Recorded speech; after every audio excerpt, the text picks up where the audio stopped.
9, 8, 7, 6, 5, 4, 3, 2, 1, 0.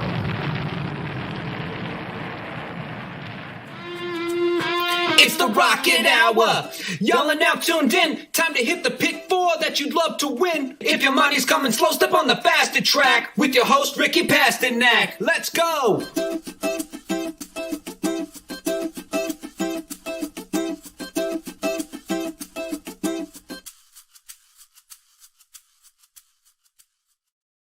What is up, guys? Welcome back to the Rocket Hour. Another week. And boy, Ricky, we did the show last week. I thought so much happened at Saratoga. We needed to recap it. And then again this week, same thing. I think we're going to do it every week now. This is almost like the show I look forward to the most because I don't get to kind of really talk about what happened until Thursday of the race of the weekend. So once again, another exciting weekend. We're going to recap it all.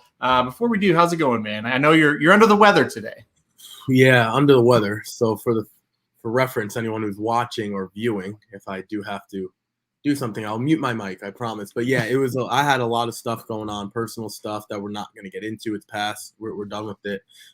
So I did not get a chance to watch many of the races live. I have watched all the replays. A lot of impressive winners, a lot of impressive horses to look forward to, horses we could take some stuff away from. So I'm excited to get into it, kind of break it down. And then we have another solid weekend again. We have 4 races that we're going to talk about that Aaron so eloquently put together. I'm sure he'll let us know that he did that again. But yeah, it's going to be a great weekend. It was a great weekend overall in the racing world. It always is over the summer. So I'm excited to get to it.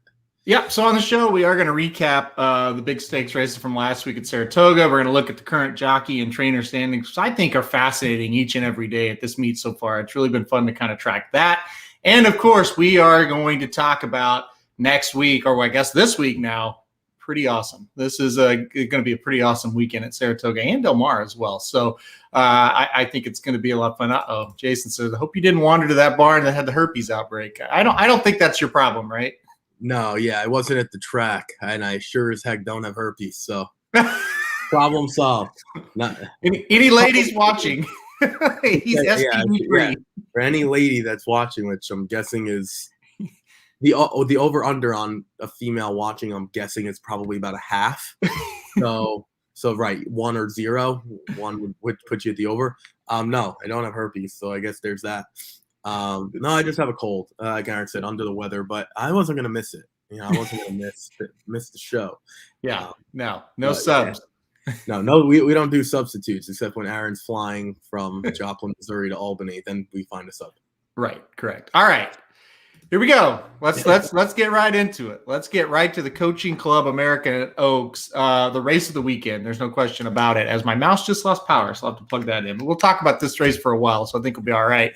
The Coaching Club American Oaks. Look, it was a field of 4. We were all like, oh, God, a field of 4. Malthout's going to cruise. Well, surprise. This turned into the most exciting race of the Saratoga meet so far. Maracuja at almost 15-1 pulls off the upset over Malathaat by a head. Now that you've had a chance to kind of fully digest this, thoughts on the Coaching Club American Oaks? One of the first, before we actually get into the race, I think one of the things that people don't realize is the lack of horses. So there are only 4 actually ended up hurting Malathaat.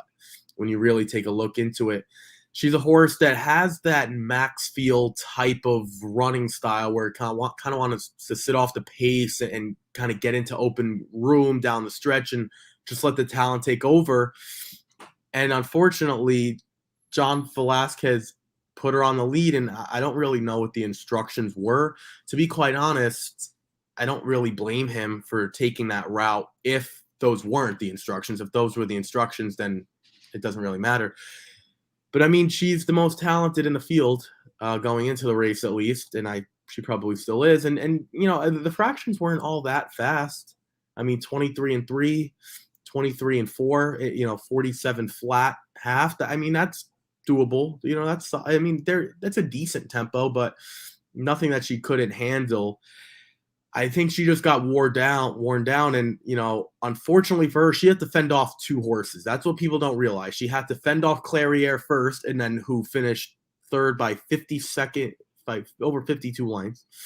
And then she had to fend off Maracuja. So I think what this ultimately says, rock, paper, scissors was 52 and 3/4, not Matt McClarier. I think what it says is she didn't run her best race due to the circumstances, but I texted you right after and I said, I can't believe I thought she was good. And I had to think about it. And the best of the best win in weird situations like that. She's just not the best of the best. She's still incredibly talented. I still personally think search results could run with her and beat her, in a 10-horse field, but that's probably still about it. Maracuja is probably a horse that you want to bet against next time out if she faces the grade 1 level. If she's going to face grade 3, it's a different conversation. That's my biggest takeaway. I still think Malathaat's the best, and again, she fended off everyone before giving up, after 98% of the race, basically. So, yep. I mean, she didn't run an A+. I still think she ran an A type of race. It was a perfect scenario for an upset that you didn't see coming, right? So Clairiere, who is a horse that runs off the pace, Irad decided, you know what, I cannot beat Malathaat if I just let her go. I'm going to take it to her. Maybe I can wear her down, get on the outside of her. Didn't happen. Malathaat fins off Clairiere, and then at that point, you're like, well, wow, she fended her off. She's going to pull away, but guess what? Ricardo Santana said, I'm just going to sit back. I'm going to let these two go at it. And then I'm going to just swoop up and take my chances. And fortunately for Ricardo, Maracuja was good enough to get the job done. It was a really good, smart ride by Ricardo to just kind of let those two horses go. But credit does go to Maracuja. You still got to be good enough to run down Malathaat. It was a whole lot like American Pharoah when he lost to Travers. Frosted, a horse that usually comes from off the pace or mid-pack at least. He pressures American Pharoah. Nobody could have seen that coming. They duke it out. American Pharoah gets away from Frosted, but all of a sudden Keen Ice, who just kind of been sitting back watching it all unfold, is able to swoop in and get the victory. Same kind of thing. Ricky, it's a situation that we talk about on this show a lot. There's a difference between a horse running fast early and a horse getting pressured. And you're right. Those fractions weren't suicidal. But when you're getting pressed and running those fractions, this is what can happen. So it was just a perfect scenario. And then, oh, by the way, Malathaat coming out of a little bit of a layoff. I think that had a little bit of effect on it too. Maybe she wasn't absolutely ready for a battle. But what you said was exactly right. If this is an 8-horse field and Malathaat's able to sit third, fourth, normal race, normal pace, the horses up front are doing the dirty work, she wins. But she had to do the dirty work. It's a situation, again, I just didn't see coming. I thought she would just kind of go out and cruise. She didn't. And so that's what happens, and it was just an upset. You couldn't see Clairiere pressing the pace before this race. Now, and I agree with this. Ricardo, Maracuja won the race, but Ricardo also won the race by making sure, hey, I'm just going to sit back. I'm going to let these two do what happened, or whatever happens with these two happens. And then I'm just going to run in the end, and hopefully the pace melts down a little bit, and it did. Yeah, there's one thing that you brought up that I agree with. It's kind of the Knicks Go race that we saw at Belmont together. Actually, Jared was there as well. Knicks Go didn't go all that fast, but he was being pressured right from the backstretch. Right when they made that first turn into the backstretch and he was getting hounded. It's kind of what happened with Malathaat here. It's all about how comfortable you are. And at some point, again, she's still extremely talented. She's just not going to go down as one of the best, which is fine.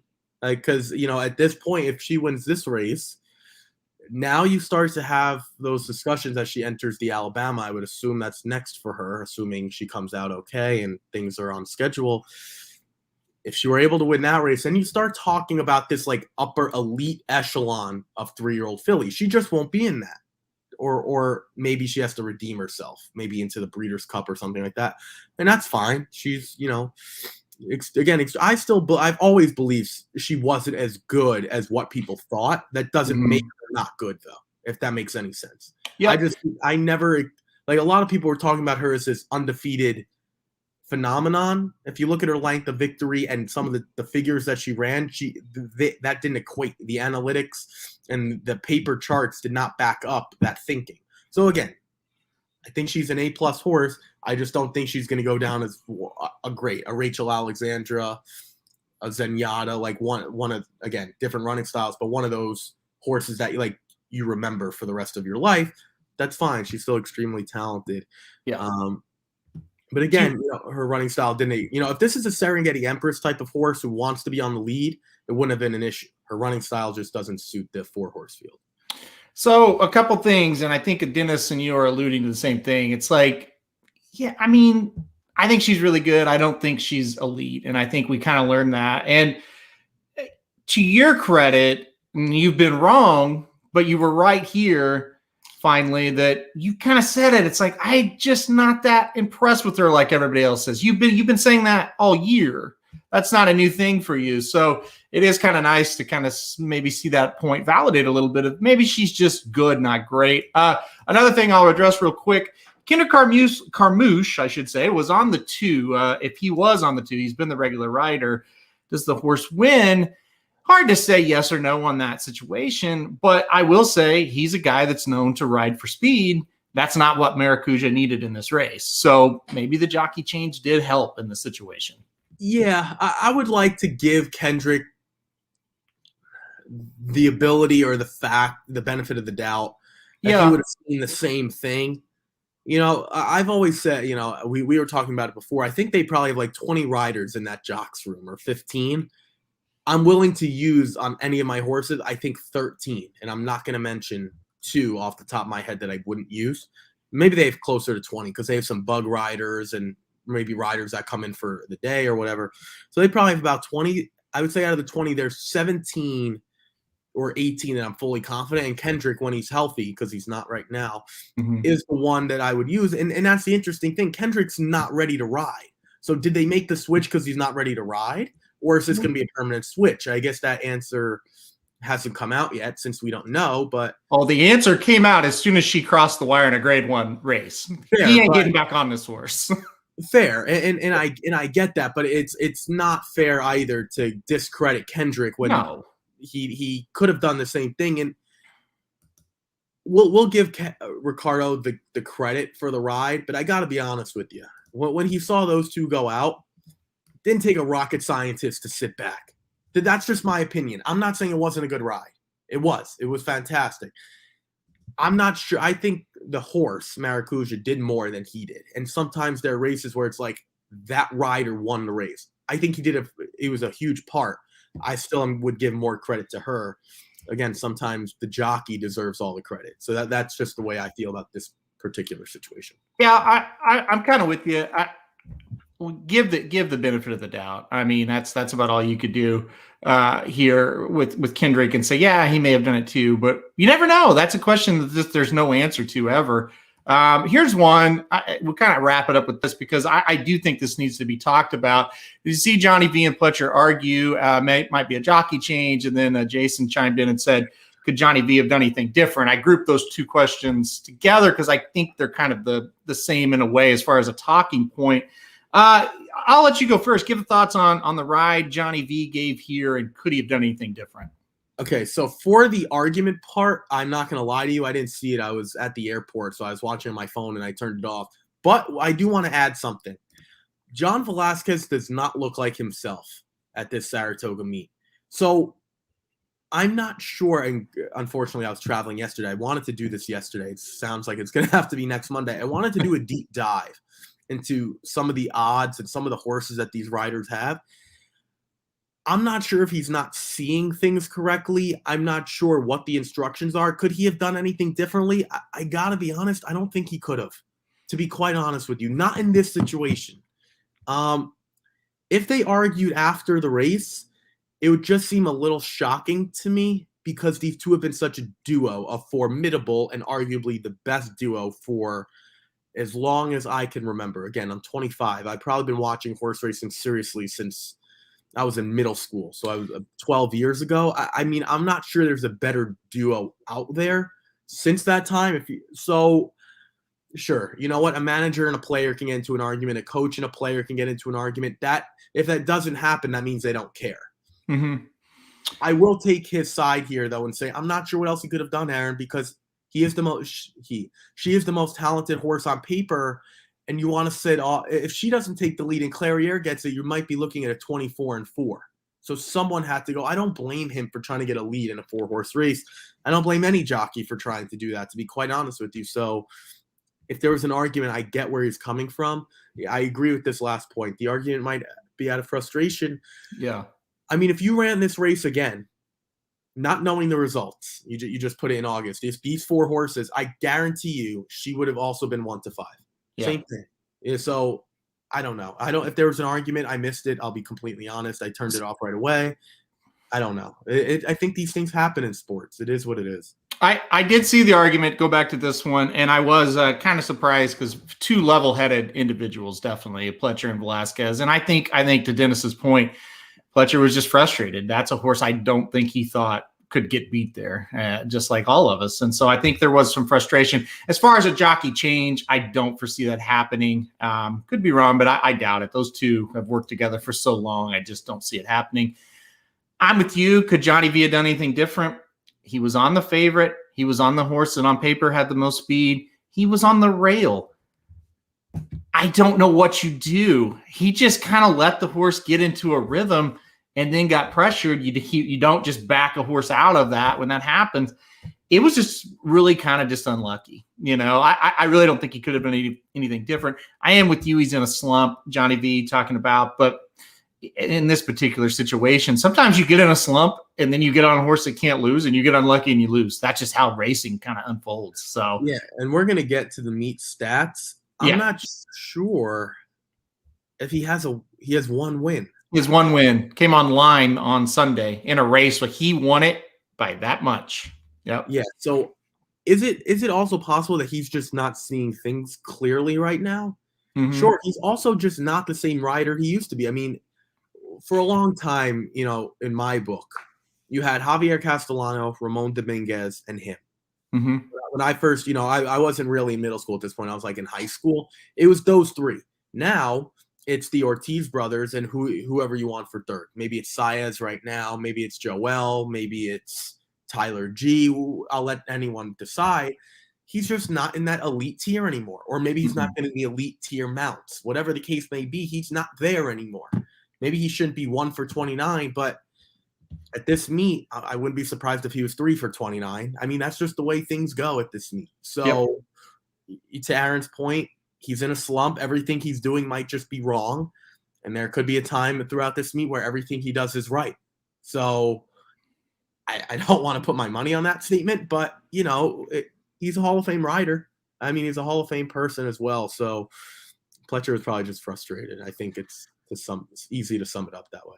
Yep. Yeah, I think it's a good way to sum it up. And who would have thought, Ricky, we would have taken like 15, 16 minutes to talk about this 4-horse race on Friday. If I would have said, hey, on Tuesday, we're going to talk about this for 15 minutes, you probably would have thought like something terrible happened. Like, you know what I mean? Instead, it's just an amazing race. So that was a lot of fun, but let's move on because there was another really, really dominant performance in a race that did look even on paper, if I could get to it here. It's the Caress Stakes. It's grade 3 for the fillies and mares going 5.5 furlongs on the turf.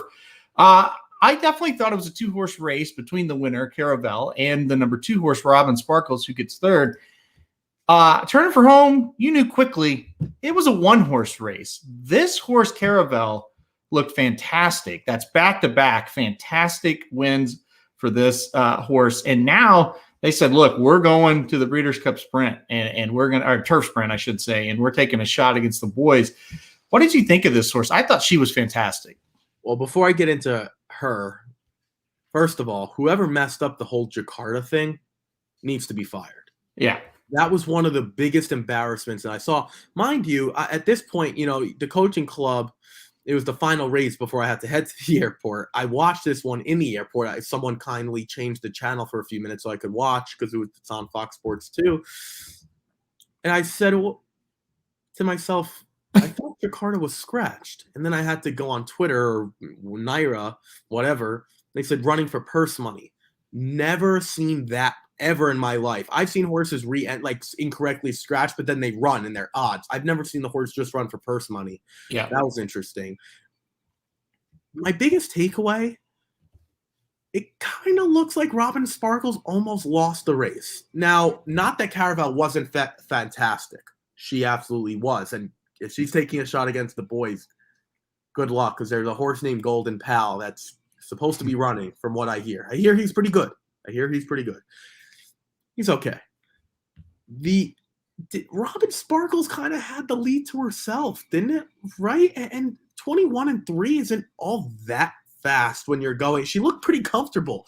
So, yes. Was Caravel impressive? Absolutely. Was she the best? Absolutely.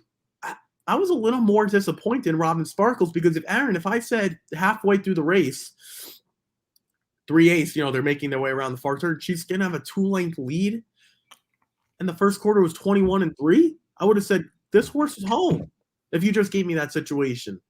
I guess it's going to be interesting now because Caravel, she'll have to close to beat a horse like Golden Pal. We know how Golden Pal runs. You're not going to get to him on the front end.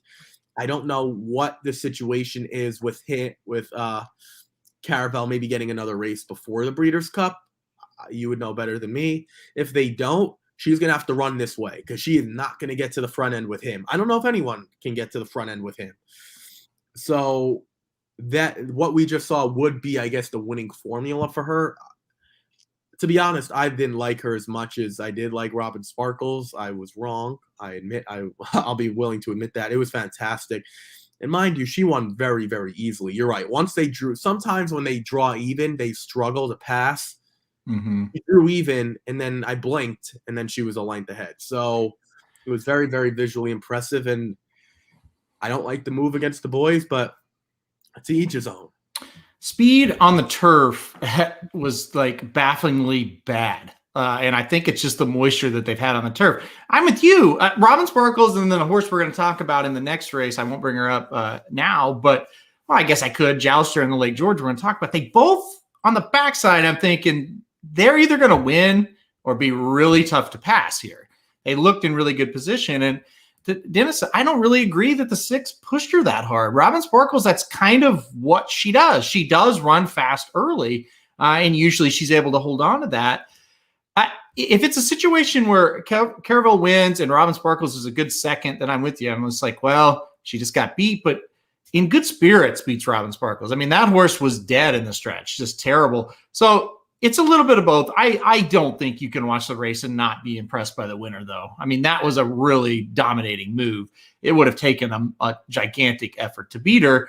But I'm with you. I think taking on the boys in the Breeders' Cup Turf Sprint is going to be tough for this horse. But I think she fits after that. I thought it was really an impressive race. And again, to kind of go back to the Jakarta thing, what happened was, when the early scratches came out, Jakarta was mistakenly listed as a scratch.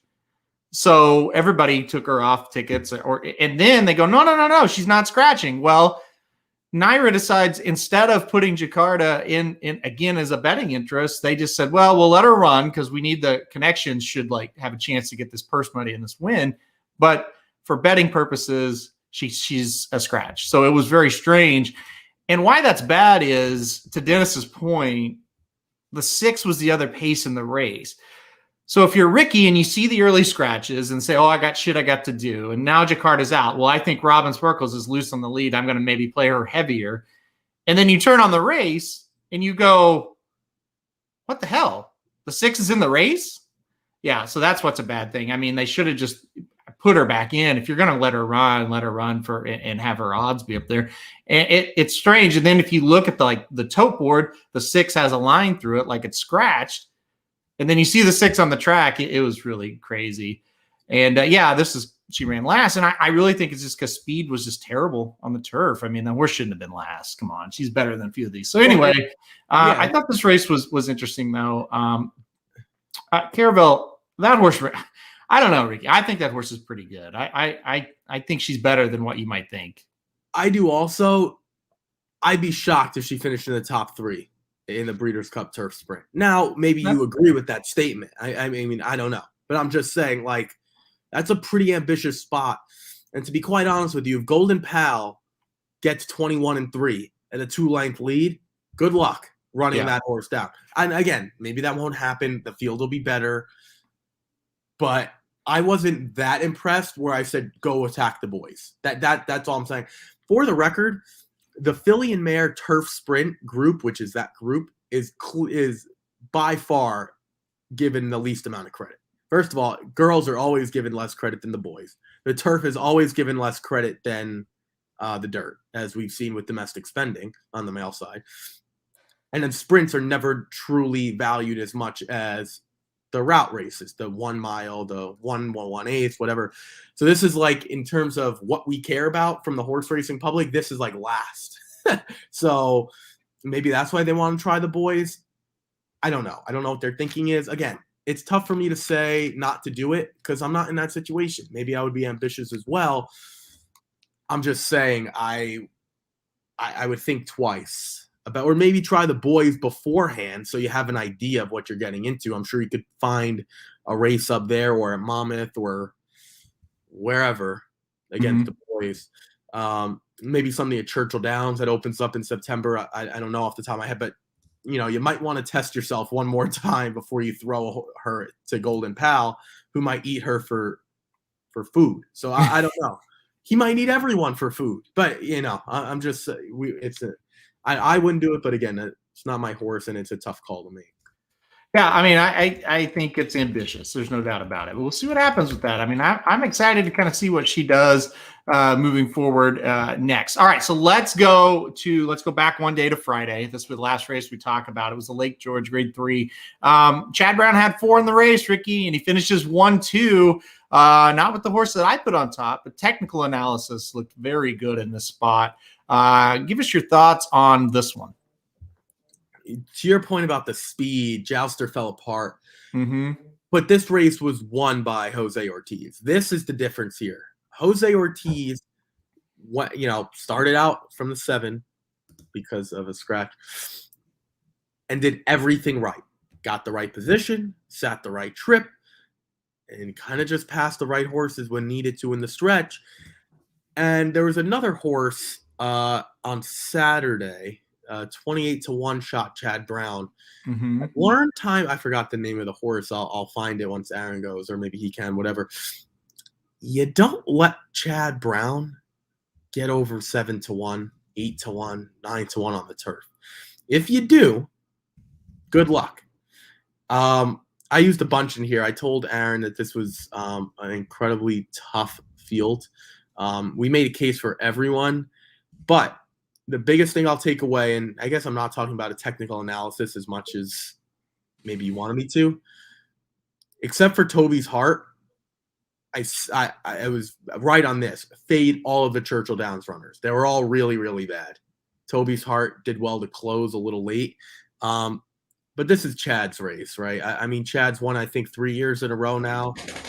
He had Amy C., Fluffy Socks, technical analysis, Manown, who wasn't very good, but this is his race, and this is what he's supposed to do. Maybe, again, to Aaron's point, not the horse that we thought.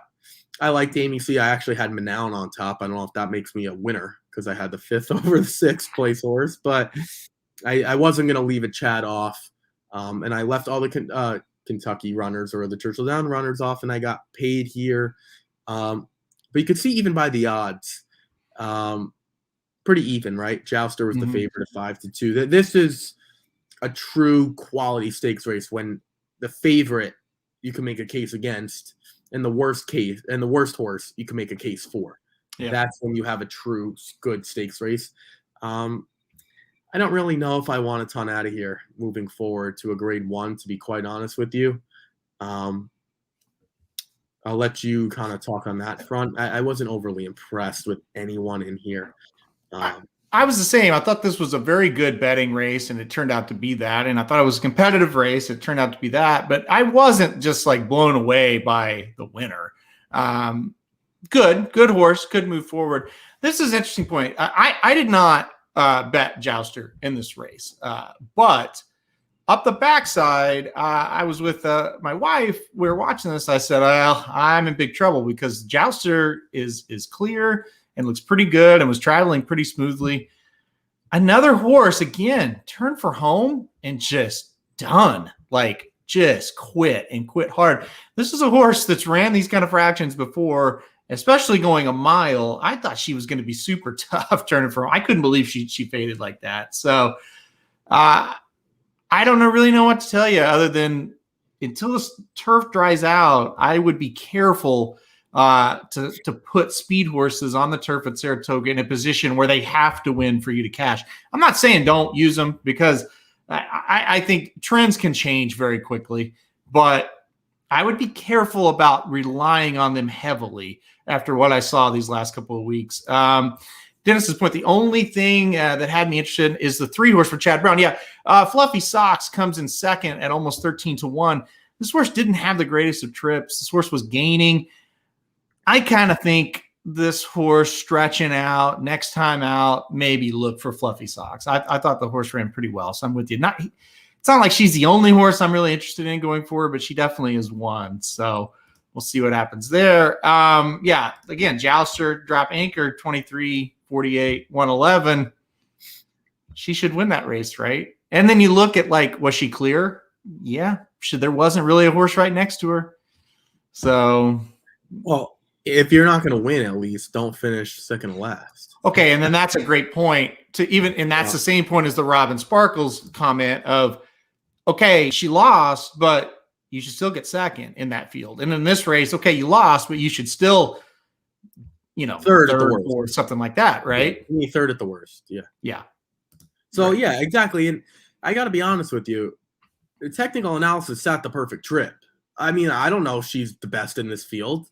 Then nothing, like as for something that we do day in, day out, you have an idea without time form figures and analysis and buyers and Johnny Rockets. Everyone seems to, Johnny Rockets now makes burgers and figures. Everyone's got their own pace advantage. Everyone has numbers that they want to look at, and that's great.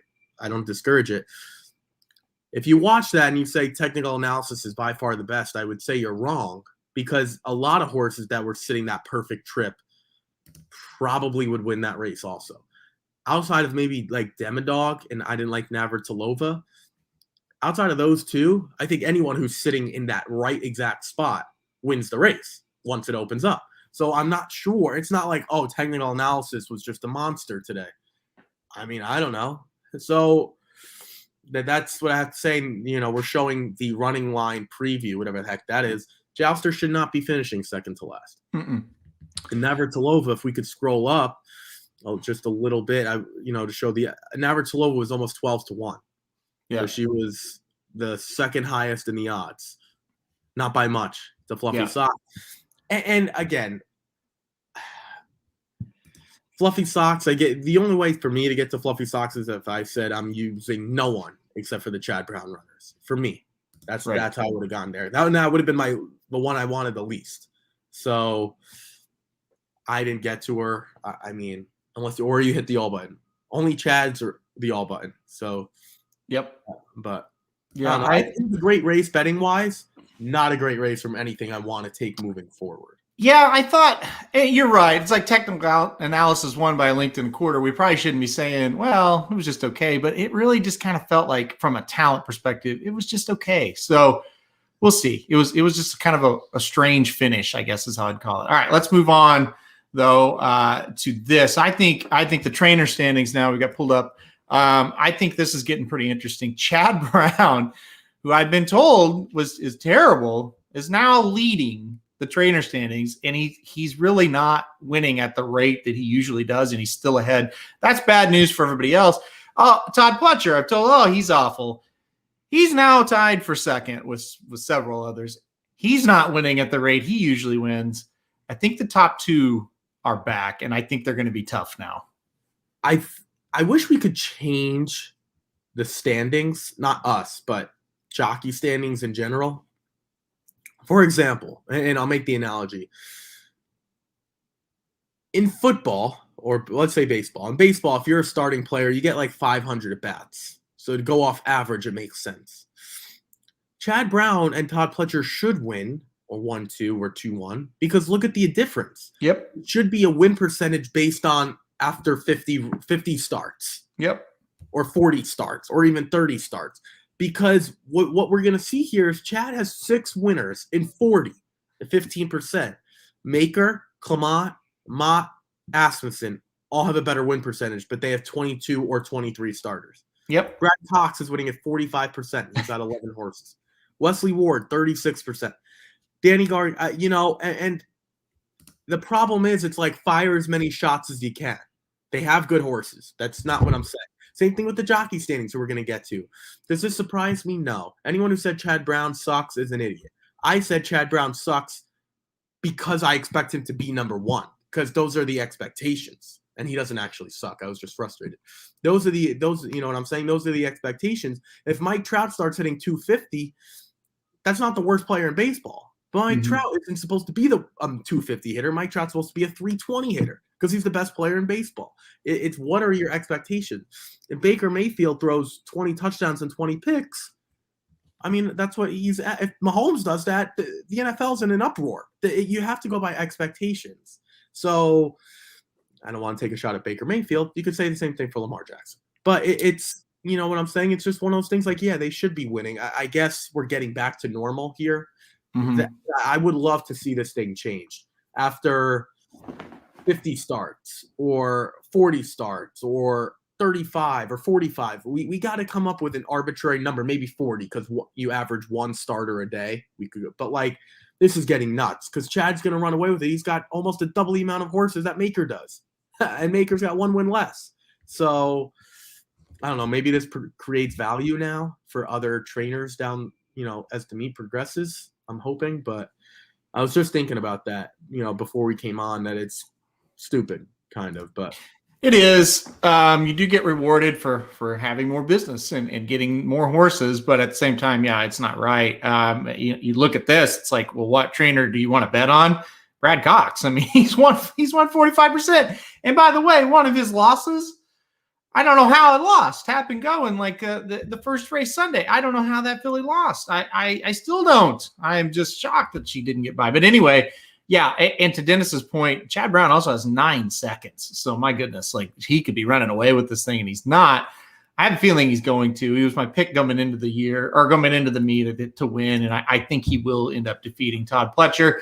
I had hopes for Asmussen. I thought, oh, he's got enough horses, but look at this. He has a lot of horses. Same with Bill Mott, and he's ran 17 less than Chad Brown. I mean, it's pretty amazing. We'll see if anybody can kind of stick with these two. The way it's going now, it's, I was hopeful. Now I'm not at all. The other thing I want to add is Brown and Pletcher have the majority of their horses up here. Clement, same way. But Mott, yes and no. Maker, I'd probably tell you no, because he's got plenty in Kentucky as well. Wesley Ward just doesn't have the biggest barn to begin with, even though they're incredibly successful. Same thing with Danny Gargan. Oh, and I met Brad Cox and Asmussen. Cox is not here, like mainstayed here. And Asmussen is like mainstayed at like Prairie Meadows and Lone Star and all over the place. So, I mean, probably some dirt track in Alabama somewhere. He's got horses. So, you know what I'm saying? Like when you're mainstayed here, and if you're Chad Brown, you live or you grew up, maybe he doesn't live there anymore, whatever, like 15, 20 minutes from the track, yeah, the trainer's title's a big deal to you. As opposed to someone like Asmussen, who's got his kid riding at Lone Star Park on horses, on 8,000 claimers, who, by the way, is going to pass he's going to be the all-time leader in wins. Then maybe not this week. I would assume it's this week, but definitely by next week. So congratulations to him when that feat happens. It'll happen within the next few days, I'm sure. But yeah, these two are supposed to be winning. And when you fire so many bullets, I mean, almost 200% compared to Mike Maker if you're Chad Brown, and like 150% if you're Pletcher. I mean, yeah, you're supposed to be winning. So I don't think anything surprises me. I think the jockey standings are going to be a little bit more surprising as we segue into that. We'll get to those really here in just a second. So here's the last question. If Asmussen sent all his horses to Toga, could he win the meet, or are those horses just bad? Most of them don't need to be there. Could he squeak out a few more wins? Sure. just by pure numbers and just get lucky. But most of the horses he has that aren't at Saratoga probably don't need to be there. He could probably bring some up that he has at Ellis, and they could compete. The Lone Star horses, the Prairie Meadows horses, they don't need to be at Saratoga. Well, the other thing I would add is they could. So I'm going to agree. I'm going to disagree to agree with you. I'm going to disagree on your point just to add to your point. I'll disagree that they don't need to be there. If he wants them there, they're going to have to be in for a tag, and he doesn't want to lose them. The good one, so that's unfortunately what it comes down to. I am disagreeing with Aaron that they don't need to be there because they could, they could win races at lower levels. And Diodoro started doing that. He's brought Aaron the first race of the whole meet. Charlie's Archangel and the 9, whoever the 9 was, or the 8, whoever that was, because we were talking about it live. Yeah, if he wants to bring anything decent that might be starter allowance or allowance horses, they're gonna have to be in for a 40,000 tag, and he doesn't want to lose them. So that's why they're not there. I think he could win those races. It's not worth it to him. Mind you, Asmussen isn't plugged to like a Klarovich, like a Chad Brown is, or a Peter Brandt, that he knows if Chad lost all his business except for those 2 owners, he'd still have maybe not 40 mounts, he'd have like 35. So, or Pletcher with St. Elias and Rapoli, or Bobby Flay, those types of, they'll always have business. Asmussen isn't plugged like that in New York. So, great trainer. That's not what we're saying. It's just different situations across the country. Well, that's why, somebody on our network I won't name is always on Asmussen about his turf numbers. Oh, he's terrible on the turf. He's terrible on the turf. He doesn't have turf horses. That's not his clients. They don't want turf horses. That's why his numbers aren't very good. When Asmussen throws a horse on the turf, it's basically just they can't run on the dirt. Let's try him on the turf and hopefully something good happens. That's all it is. It's not that he can't train a turf horse. It's just he doesn't have them. Yeah. You know what? You know what the perfect example is? Du Jour, who was exactly Bob Baffert. Du Jour is probably, and who's no longer in Baffert's barn. That's a conversation for another time. But Du Jour is probably one of the better turf runners that Baffert's probably ever had. Mm-hmm. And I know that's not saying much because I don't think Du Jour is the best turf runner of all time, but he's solid. He's a nice horse. Yep. And I think he's in Bill Mott's barn now. He's probably just another good Bill Mott trainee on the turf. It is what it is. But to your point, right, it's that's not what Baffert specializes in.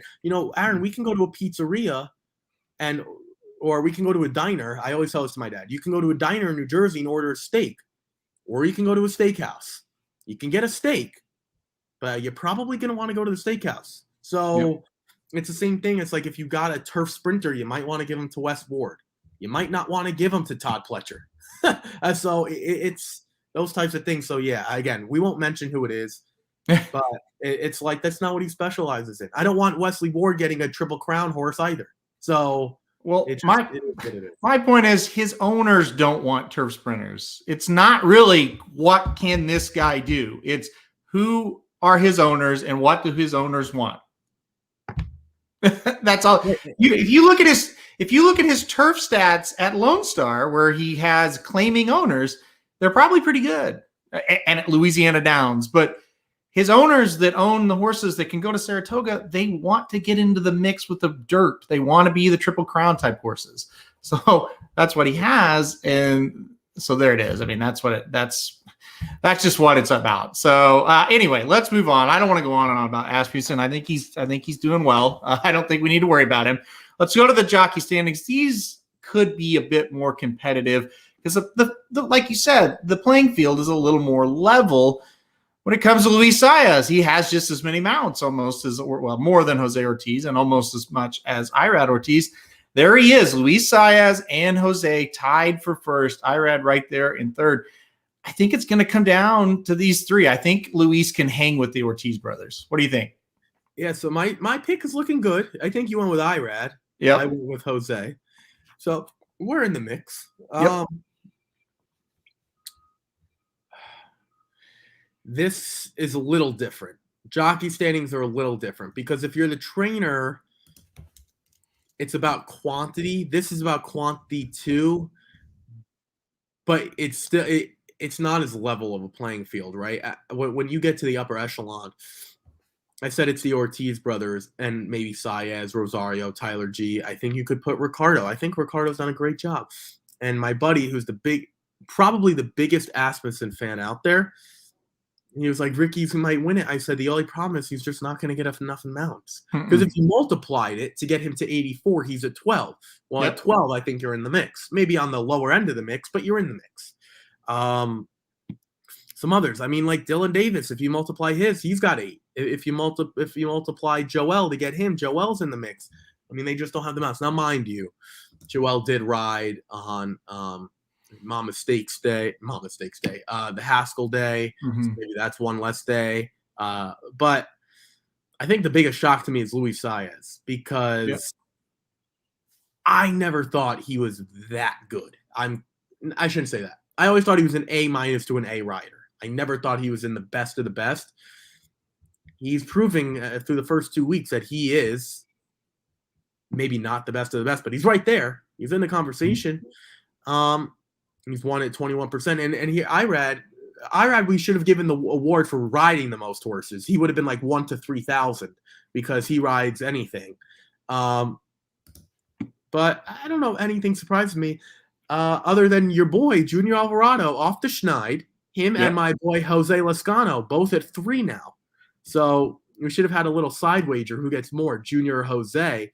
Jose got off to a nice start week 1. He's tailed off. Junior's on a little hotter. You do have a better win percentage, 9 to 8. How about this, though? Too bad we can't combine. Jose on the turf, Junior on the dirt. I think we'd have a good rider. But yeah, I mean, like even, if you scroll down, I mean, Manny Franco's a great rider, 5 wins. Yep. Dylan Davis, I think, has done a nice job since coming back off of his injury at Belmont. 4 wins. His new agent. Yeah, I mean, it comes to, yes, some riders are better than others, but, I'm sure Aaron could touch on this better than me. He's been around it longer. It's how good your agent is and what type of horses you're getting on as well. Aaron and I can't ride, but if you gave Manny Franco Luis Saez's mounts, I'm sure he would be pretty much right there. And or Ricky or Junior or Jose, they're all good riders. Again, there's like 2 that we're not going to have to talk about because they haven't won yet. But, I mean, anyone on this list I would take. There's not one that I really dislike. Maybe if we scroll down, but anything by you, I think the biggest surprise is Luis is number 1 right now. Yeah, I have like 5 things that in my brain as you were talking there. Number 1, it's funny that you bring up a jockey agent. I'll talk about that first because a horseman was at my house yesterday. I spent the day with him, talking with him, and I will. Let's see. I don't want to name the jockey. I really don't want to put his name out, but I said, hey, Jockey X is pretty terrible. How did he get so connected? How did he get these good mounts with good, trainers? And why do they not fire him now? And he said, it's the jockey agent. He said, you have no idea what that means for a jockey if he's connected with the right agent. So yeah, the jockey agent is a very, very important part of that for sure. That's a really good point. The Tyler Gaffleone thing, I wanted to talk about it for a second. Dennis chimes in with the T-Gaff and same with Jason.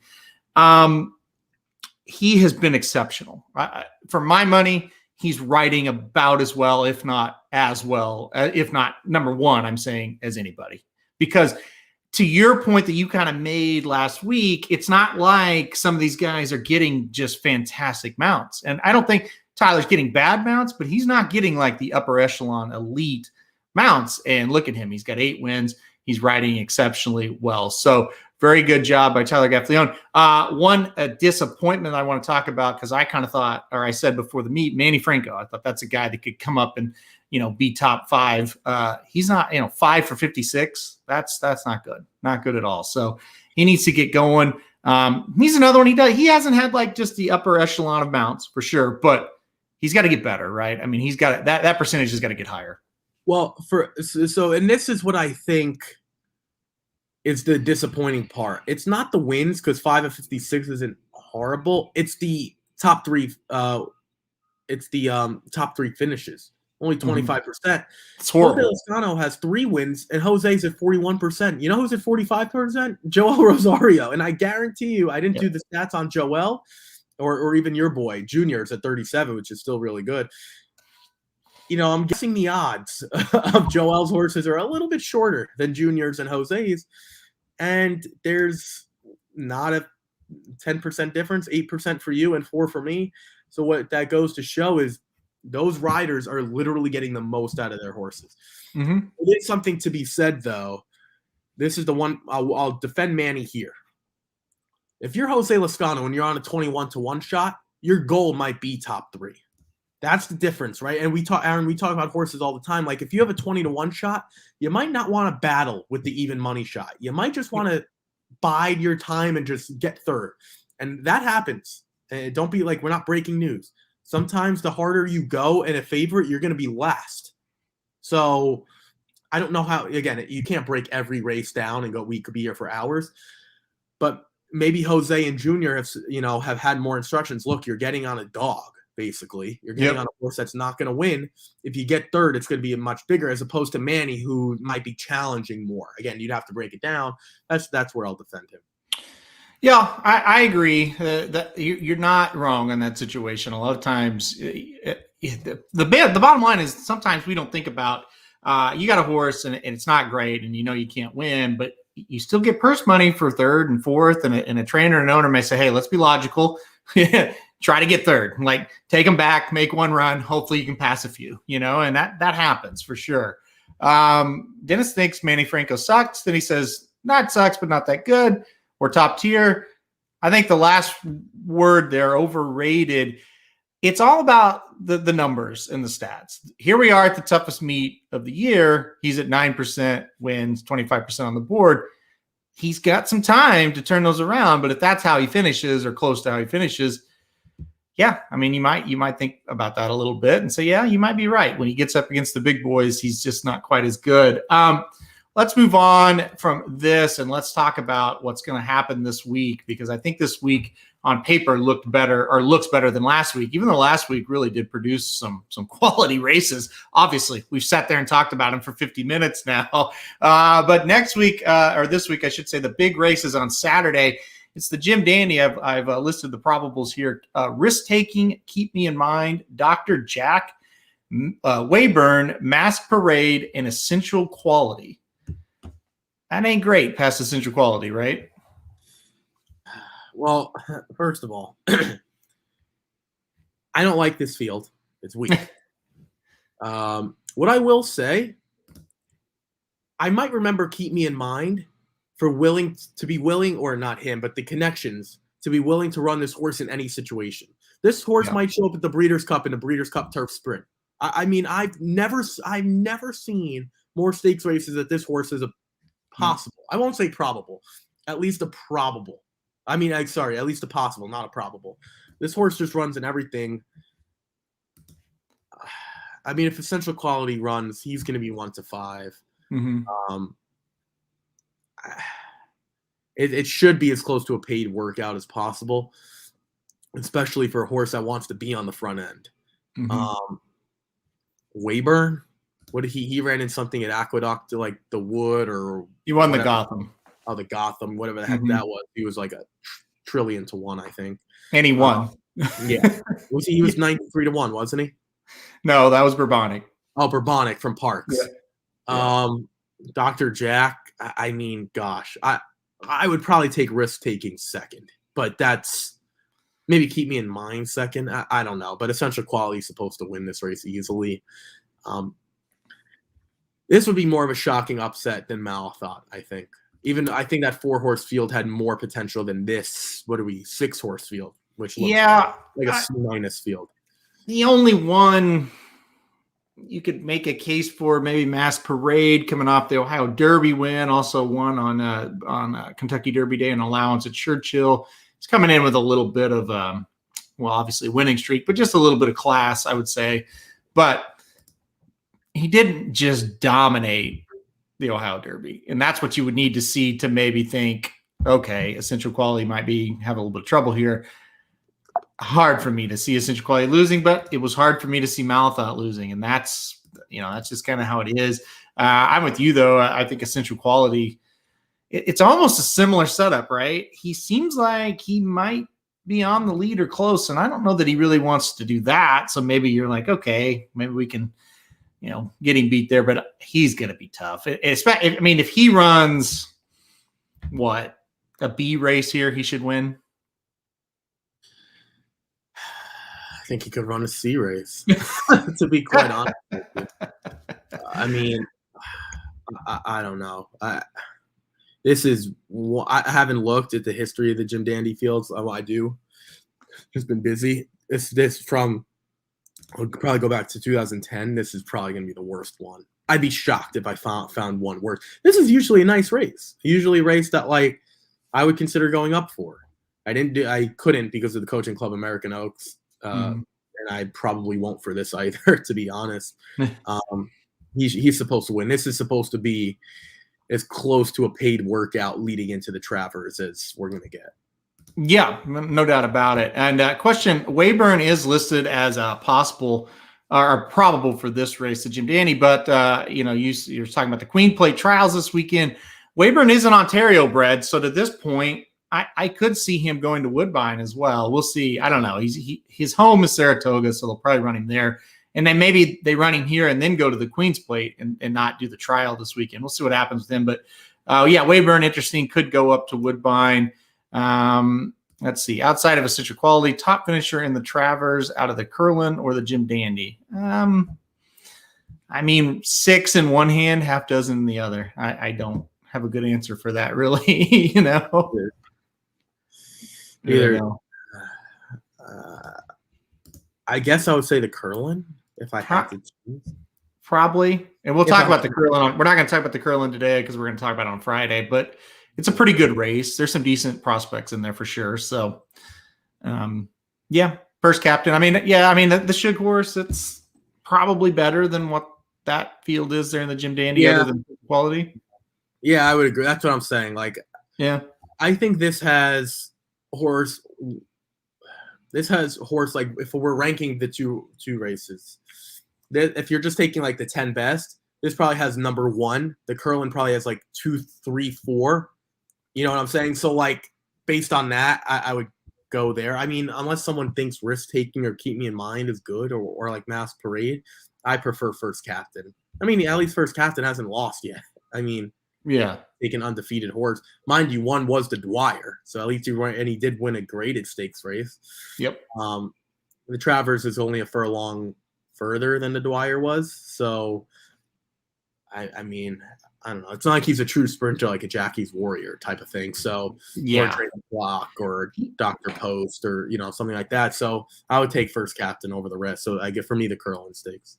Yep, I agree. Let's move on to the Vanderbilt Grade 1 for the sprinters. Here's the probables here. Strike Power, 3 Technique, Lexitonian, Miles Ahead, Forense Fire, Chance It, Mischievous Alex, and Whitmore. This is a much more competitive field. There's no question about that. The sprinters have been quiet, and now they're going to get busy because we got this race and we have the Bing Crosby at Del Mar. So we're going to have a kind of a clearer vision of the sprinters. What do you think of this one? This looks really good. I got to be honest. I don't mind fading Whitmore again. No, me neither. And again, I admit when I'm wrong, and I'm going to pat myself on the shoulder when I'm right. I was way ahead of this trend. Yep. With I think it was Flagstaff, and who's the other one? CZ Rocket was the horse you always were picking. Yep. And I said to myself, you know what? If you look at Whitmore, it's kind of like he had that one big Breeders' Cup day, and he's a fan favorite, and it was a nice story, and people got on it. And CZ Rocket is this. Whitmore was this. Now he's coming back. Yeah. And he's not better than Flagstaff, and he's not better than CZ Rocket either. The sprint group is a nice group. I will say Whitmore's like 3rd, 4th, or 5th in the group. It's a nice group. Mm-hmm. I'm definitely going to play against him. And Aaron, he's probably maybe he is the favorite, maybe not. He's going to take money just because of what he's done in the past, and he's still consistent. I'm leaning Forense Fire just on paper more than likely. But I mean, Mischievous Alex is a nice horse too. He just ran in the Met Mile. I mean, he's not a Met Mile. He's not a mile. He's a 7 furlong, 6 furlong. I think he ran in the Carter before back in April. this is where you want him, right? You don't Yep. really want him in a mile. I get why they tried the Met Mile. Trust me, I get it. That's just not what I want. This is a nice group. If I had to pick off the top of my head, I'd probably go like Firenze Fire, Mischievous Alex. But I think like Strike Power's a nice horse too. I'm not an Alexitonian fan. I think is Miles Ahead. Miles Ahead is also entered in another race, I believe. Don't quote me. I want to say Thursday, Miles Ahead. He's the one post in another race. I'd be shocked if he runs in the Vanderbilt because I don't know what race it is. It's going to be easier than the Vanderbilt. So I'm not sure. It's a stakes race, I believe. And he's the one post, isn't he? I think you're confused because Miles Ahead is not entered anywhere. I'll find the name of the horse. But, all right. So I take back what I said. But still, I think that we have enough in this field either way to be happy with a good group. This is a nice race. Absolutely. That's where I'd probably – oh, sorry. Miles D. Maybe the horse is Miles D. I don't know. I'm not in the right mindset. Too many miles. Yeah. At least I had it wasn't like it was Kara's Dreamer. At least I got the miles part right. I wasn't way off. Right. I knew it was the one horse, and that is the Curlin Stakes, which is, I guess – sense why we were talking about it. Where would you go if you have to go off the top of your head in this one? I think you can go a lot of different ways. I don't think you're wrong. I think the cutback for Mischievous Alex is going to be good. That is not a final answer at this moment, but I do like the cutback there. I'm not huge on Firenze Fire at Saratoga, but I don't know. I'll just have to see. He lost last time out too, so I'm a little worried about that. But I think 6 furlongs is really where Firenze Fire is tough to beat. I think I would go Mischievous Alex at this point. I'm glad they've cut him back, and I'm with you. I know why they tried the Met Mile.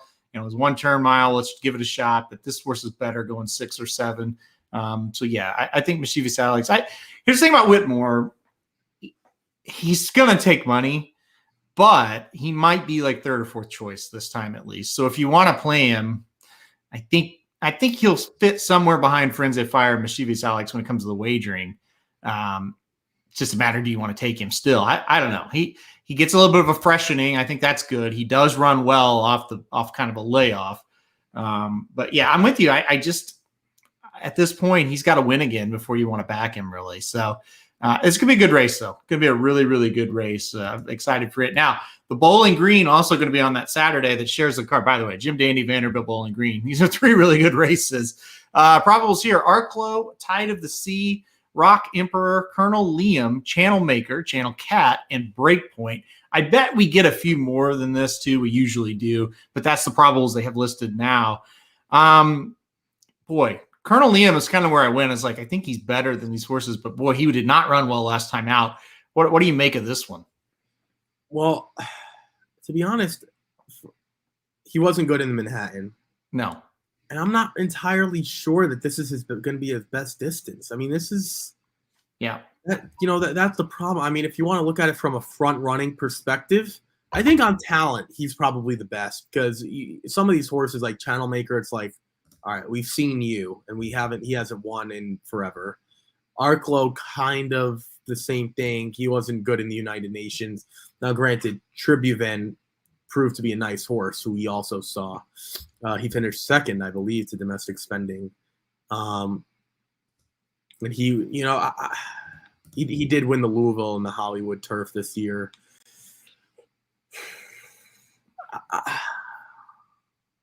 I think this has an upset. I don't know where. I haven't looked into it yet, and it's not drawn. I think whoever the favorite is, there's a solid chance I play against. I agree. And if that's Colonel Liam, I would be a little scared to play against him. What I just saw, it's not good enough. Mm-hmm. And again, he did it at a more challenging distance, 10 furlongs, 1.25 miles. Really don't think 1.3 miles is suiting him. I mean, you look at some of these horses, like they're cutting back. I mean, if Channel Maker can run forever, Channel Maker's done 1.5 miles, multiple times.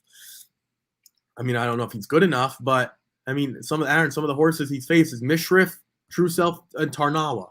All those horses would be what, 3-2, even money in this field. So I don't know. I'm playing against Colonel Liam if he's the favorite. Maybe a defensive use at best. I would not mind leaving him off the ticket. This is the best point. This is what I talked about before. Yep. This is exactly where domestic spending should be. But instead, he could run it at potentially a track that might close down in the next 2 years. So thank you for that, Chad.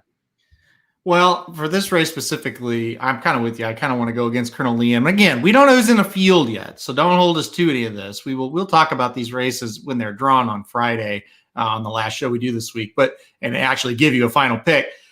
I can't believe I'm saying it. Like Rock Emperor to me, horses have been beaten by some really good horses. I know the horse just cannot win. It struggles to win races, but last time out, I liked the move to kind of drop that horse back in an allowance. Then the horse wins, looks really good.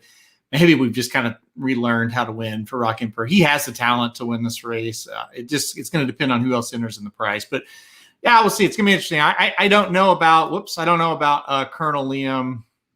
That last race was not good. You know, the old Colonel Liam, like January, February, March, he was definitely good enough to win. I don't know. After getting beaten in Manhattan, he needs to come back in a big way. So final one we'll talk about. We'll do it very quickly. It's going to be on Sunday, the Amsterdam. That's 6.5 furlongs for the 3-year-olds. Could be the rematch. Right now, Drain the Clock and Jackie's Warrior are both pointing towards that race. Of course, that'd be a rematch from the Woody Stevens. These horses threw it down, going 7 furlongs. Drain the Clock wins. Now we're at 6.5. This could be the race of the weekend if it happens and we do get the rematch, right? I mean, this was a hell of a race on Belmont Day. It should be again at Saratoga on Sunday if it happens. Yeah, these two really pulled away from each other on Belmont Day, and it was arguably one of the best races. The best performance to me was domestic spending, Mm-hmm. but in terms of the race itself, it really became a match race. I kind of think Jackie's Warrior is going to take more money. I kind of want the horse. Yeah, right, like that. I no matter what. This is a type of situation to me where you pick one of the two on one ticket and both on the other, just to be safe. Like you could have one like big hammer A ticket, and then you play both. If you're playing a win wager, you got to obviously just pick one. I would lean Drain the Clock, actually, I think. Right now, I do want to do some more deep dive. Drain the Clock was unbelievable. I mean, maybe this race is always interesting, right? This is like that, I think 7 furlongs, Amsterdam, right? 6.5. Oh, 6.5. Mm-hmm. Is this the race that Chancelot won? Correct. Yeah. I thought that was 7. Nope. He lost to 7 furlongs. The Jerkins is 7. Okay. Right, because that was like the second race that summer for him. I don't know if that makes that big of a difference. Personally, it's still like a one turn, obviously. This is going to be fun, though. I think this is the race that I care about the most because the race we just talked about doesn't have the best horse in the country. So, and there was, by the way, if you guys are interested, I think you can go to Bovada.com. You could see early Breeders' Cup odds. Golden Pal's like plus 250. Like you might want to jump on that, which is 5-2.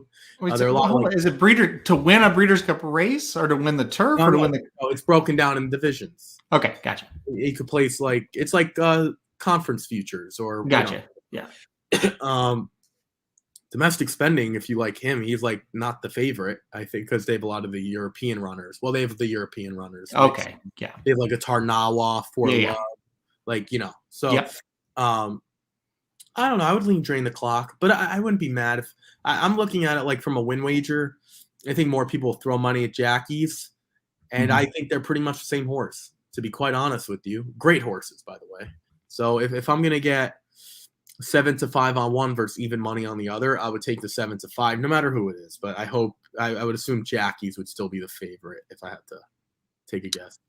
Yeah, it's really going to be. This is going to be fun. I can't wait. And to Dennis's point, Jackie kind of stumbled out of the gate and then had to be rushed up, and you lose by a narrow margin, and that could have been the difference for sure.